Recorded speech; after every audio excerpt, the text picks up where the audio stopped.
Praise the Lord. आप सभी को जय मसीह की। मैं आपकी सिस्टर मोनिका आप सभी का वेलकम करती हूँ इस शाम की प्रार्थना में।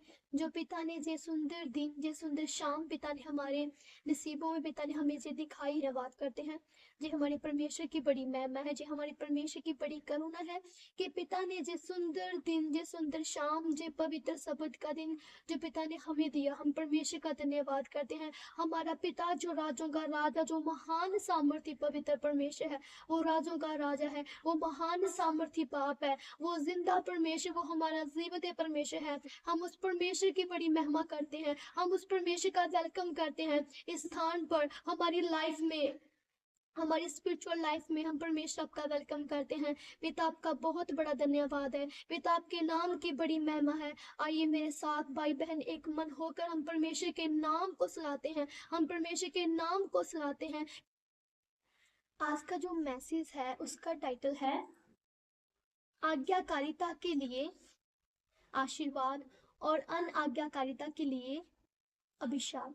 कि जो जन परमेश्वर की आज्ञाकारिता करते हैं, जो परमेश्वर की बातों का मनन करते हैं, उन पर विश्वास करते हैं और उन पर चलते हैं, उनके ऊपर परमेश्वर का आशीर्वाद मीनिंग की ब्लेसिंग्स आती है। और जो परमेश्वर की बातों की अनआज्ञाकारिता करते हैं, जो परमेश्वर की बातों को अनसुना करते हैं, उनके ऊपर अभिशाप पड़ता है।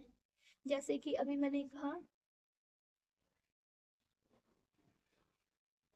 और जैसे हम पढ़ते हैं, और जब हम व्यवस्था वर्णन चैप्टर नंबर 28 और उसकी एक वर्ड से स्टार्ट करते हैं तो उसमें लिखा है कि यदि तू अपने परमेश्वर यहोवा की सब आज्ञाओं जो मैं आज तुझे सुनाता हूँ चौकसी से पूरी करने को चित्त लगाकर उसकी सुने तो वह तुझे पृथ्वी की सब जातियों में श्रेष्ठ करेगा।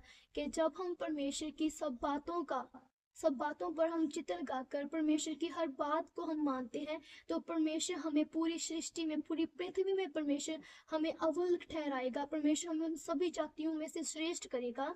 और जब हम उसके 2 वर्स में पढ़ते हैं तो फिर उसमें लिखा है, फिर अपने परमेश्वर यहोवा की सुनने के कारण ये सब आशीर्वाद तुझ पर पूरे होंगे। धन्य हो तू नगर में, धन्य हो तू खेत में, धन्य है तेरी संतान और तेरी भूमि की उपज और गायें और भेड़ बकरी आदि पशुओं के बच्चे।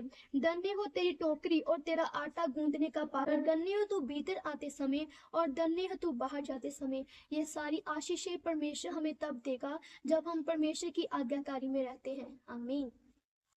और सेकंड जो लिखा गया है कि जब हम परमेश्वर की अनआज्ञाकारिता करते हैं तो उसके कारण हमारे ऊपर जो अभिशाप पड़ता है उसके बारे में लिखा गया है व्यवस्था विवरण चैप्टर नंबर 20 है और उसकी वर्स 15 में लिखा